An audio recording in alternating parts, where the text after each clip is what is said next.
Hello students, welcome back your YouTube channel goal of life.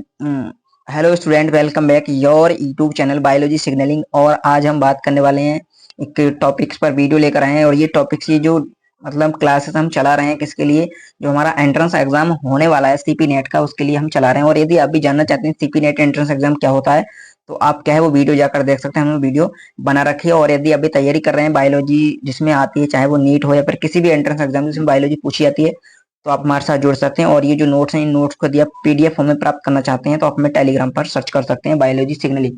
इसके अलावा आप हमें इंस्टाग्राम पर भी फॉलो कर सकते हैं बायोलॉजी सिग्नलिंग के नाम से। वहां पे हम जो जानकारी, इन्फॉर्मेटिव जानकारी वो शेयर करते रहते हैं। तो चलिए शुरू करते हैं। बात करने वाले हैं आज हम एसटीडी की। एसटीडी क्या है, तो एसटीडी की बात कर लेते हैं। ये जो लेसन हमारा, ये तीसरा लेसन है रिप्रोडक्टिव हेल्थ, ये कंप्लीट हो जाएगा हमारा आज ये लेसन। और इसके बाद फिर हम अगले लेसन की बात करेंगे। ये जो तीनों लेसन है, यदि आप देखना चाहते हैं तो प्लेलिस्ट जाकर देख सकते हैं। हमने एक प्लेलिस्ट बना रखी है सीपी नेट एंट्रेंस एग्जाम 2024। वहां पर जो बायोलॉजी के टॉपिक वाइज जो इंटर का सिलेबस है, उस सिलेबस को हम अभी कवर करा रहे हैं। उसके बाद हम फर्स्ट ईयर के सिलेबस पर भी आएंगे।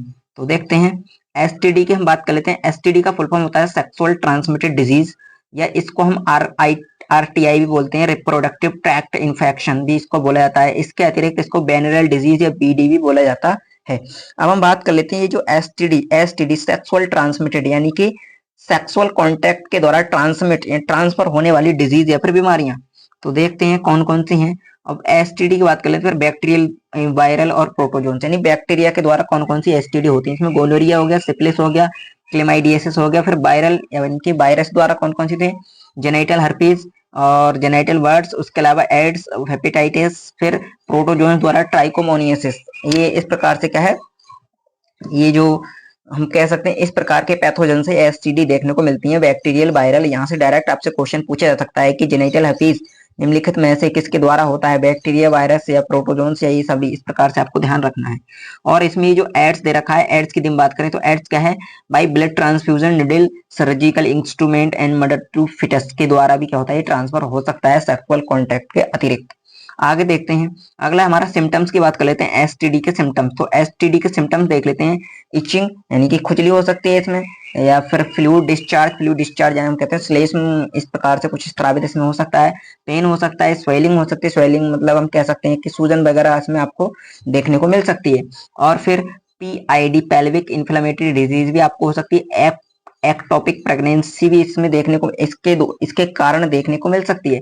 एक्टोपिक प्रेगनेंसी क्या होती है, जैसे कि ये हमारी फैलोपियन ट्यूब है, यहाँ ये ओवा है और इसमें स्पर्म आया, जाइगोट बना। ये जाइगोट क्या होता है, यहीं पर इसी फैलोपियन ट्यूब में ग्रोथ करने लगता है, बढ़ने लगता है। तो वो जो प्रेगनेंसी होती है उसको बोलते हैं एक्टोपिक प्रेगनेंसी। अब इसके अलावा इसमें क्या हो सकता है, अबॉर्शन भी इसमें देखने को मिल सकता है, गर्भपात। फिर स्टिल बर्थ भी हो सकती है, इसके कारण मरा हुआ बच्चा भी जन्म हो सकता है। इसके अलावा इनफर्टिलिटी भी यहाँ पर उत्पन्न हो सकती है, देखी जा सकती है। किसके कारण, एसटीडी के कारण। तो आगे प्रिवेंशन की बात कर लेते हैं। प्रिवेंशन क्या है इसके, avoid coitus with unknown person, यानी कि अननोन पर्सन के साथ सेक्सुअल कांटेक्ट बनाने से बचना चाहिए। और बैरियर मेथड्स का हमें यूज करना चाहिए। रीच टू डॉक्टर, डॉक्टर से सलाह लेनी चाहिए यदि इस प्रकार के कोई हमें मतलब सिम्टम्स देखने को मिलते हैं तो। और हाइजीन है, साफ सफाई हमें क्या है रखनी चाहिए। आगे देखते हैं। अब इसी में हम बात कर लेते हैं, एक छोटा सा टॉपिक हमारा इनफर्टिलिटी या स्टेरिलिटी। इनफर्टिलिटी की बात करें, इनफर्टिलिटी क्या है, इन एबिलिटी यानी असमर्थता to conceive ever after 2 year of unprotected sexual contact, यानी कि अनप्रोटेक्टेड सेक्सुअल कॉन्टेक्ट के बाद भी 2 वर्ष तक यदि संतान प्राप्ति, या हम कह सकते हैं कि बच्चे की प्राप्ति ना हो, तो उस कंडीशन को क्या बोला था, उसको बोला था इनफर्टिलिटी। अब ये जो इनफर्टिलिटी है, इसके क्या कारण हो सकते हैं, मेल में, फीमेल में। तो फीमेल की दिन बात करें, फीमेल में कारण हो सकता है ड्रग्स, उसकी दवाइयां चली हुई बहुत सी। इसके अलावा फिजिकल डिजीज भी हो सकती हैं, इम्यूनोलॉजिकल डिसऑर्डर्स हो सकते हैं, कॉन्गिशियल डिजीज भी हो सकती हैं। मेल में दिन बात करें, मेल में ओलिगोस्पर्मिया हो सकता है, एजियोस्पर्मिया हो सकता है, और स्थेनोस्पर्मिया भी क्या हो सकता है। स्थेनोस्पर्मिया में क्या होता है कि जो शुक्राणु होते हैं उनकी जो शेप होती है वो बिगड़ जाती है। और वहीं यदि हम बात करें, ये जो एजियोस्पर्मिया है, एजियोस्पर्मिया में क्या होता है, सीमेन में स्पर्म या शुक्राणु बिल्कुल नील हो जाते हैं।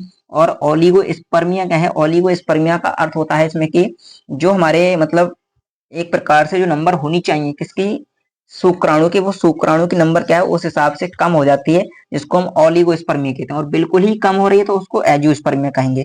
तो ये जो आज का वीडियो था हमारा वो था एसटीडी पर। अगला लास्ट वीडियो इस लेसन का होने वाला है हमारा एआरटी पर, असिस्टेड रिप्रोडक्टिव टेक्नोलॉजीज पर। तो यदि आपको ये वीडियो अच्छा लगा हो तो वीडियो को शेयर करना ना भूलें, और यदि आप भी तैयारी कर रहे हैं तो आप हमारे साथ जुड़ सकते हैं। इन नोट्स को आप पीडीएफ फॉर्म में भी प्राप्त कर सकते हैं। टेलीग्राम पर हमें सर्च कर सकते हैं बायोलॉजी सिग्नलिंग, वहां आपको ये नोट्स प्रोवाइड करा दिए जाएंगे। तो फिर मिलते हैं अगली वीडियो में, तब तक के लिए धन्यवाद।